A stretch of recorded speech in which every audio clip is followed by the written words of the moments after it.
Colossians 3:23 స్వాస్థ్యమును ప్రతిఫలముగా పొందుమని ఎరుగుదురు గనుక మీరేమి చేసినను అది మనుషుల నిమిత్తము కాక మీరు ఏమి చేసినను అది మనుషుల నిమిత్తము కాక అది మనుషుల నిమిత్తము కాక ప్రభు నిమిత్తమని యేసు ప్రభు నిమిత్తమని మనస్ఫూర్తిగా చేయుడి.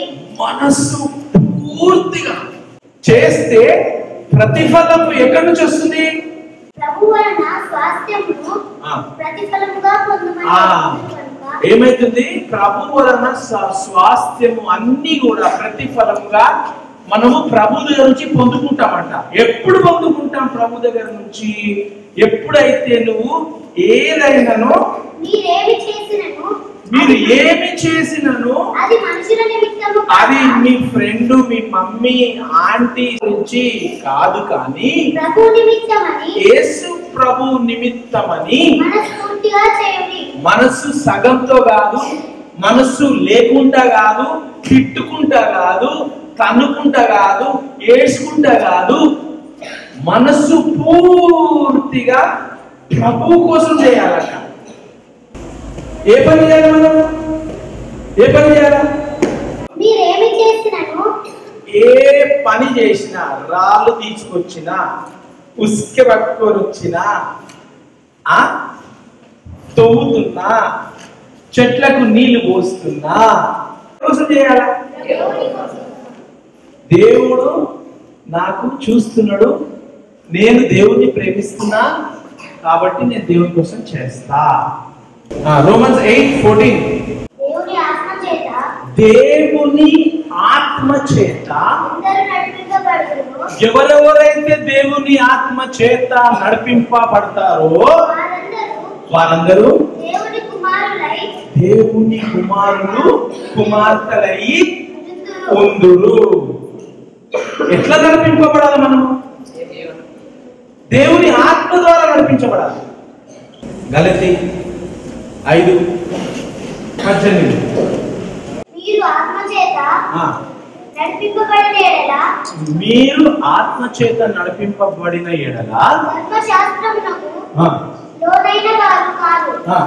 శరీర కార్యములు ఏంటి? శరీర కార్యములు స్పష్టమై ఉన్నవి. స్పష్టంగా ఉన్నాయి. శరీర కార్యాలు స్పష్టంగా ఉన్నాయి.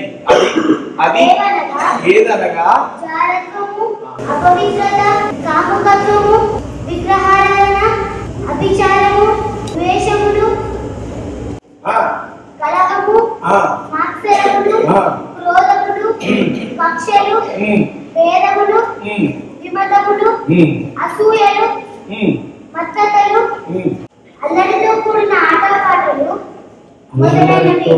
అల్లరితో. సో మీరు ఎగ్జామిన్ చేసుకోండి.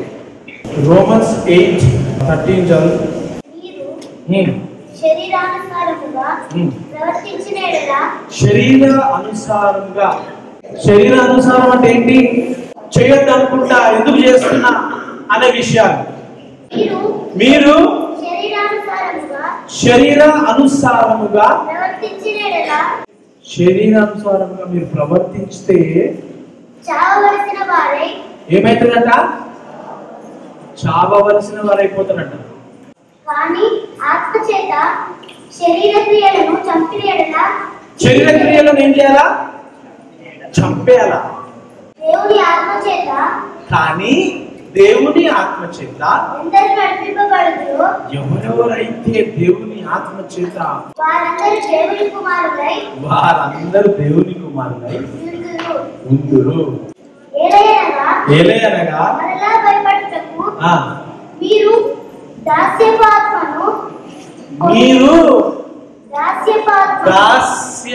అనంటే స్లేవ్ అంటే నీ శరీరానికి బానిస కాదు. నువ్వు దాస్యపు ఆత్మను పొందలేదు కానీ దత్తపుత్రాత్మను పొంది ఆ ఆత్మ కలిగిన వారమై మనము అబ్బా తండ్రి అని మొదలుపెట్టుచున్నాము. మనము దేవుని పిల్లలమని ఆత్మ ఏమంటుందంట? తానే పరిశుద్ధ ఆత్మ మన ఆత్మతో కూడా మన స్పిరిట్, గాడ్ స్పిరిట్, మన స్పిరిట్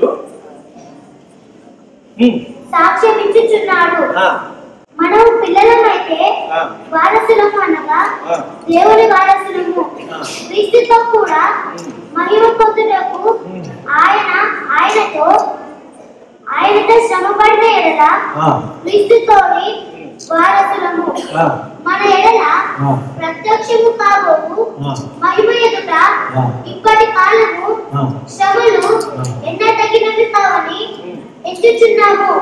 దేవుని కుమారుల ప్రత్యక్షత కొరకు, దేవుని కుమారుల ప్రత్యక్షత అంటే దేవుని పిల్లలు కనపడడం కొరకై సృష్టి అంతా మిగుల ఆశతో దేవుని కుమారులు ఎక్కడున్నారని సృష్టి అంతా మిగుల ఆశతో చూస్తా ఉంది. హల్లెలూయా. ఏది చేసినా కూడా యేసు ప్రభు కొరకు చేయాలా? అర్థమైందా? మనుషుల నిమిత్తము కాక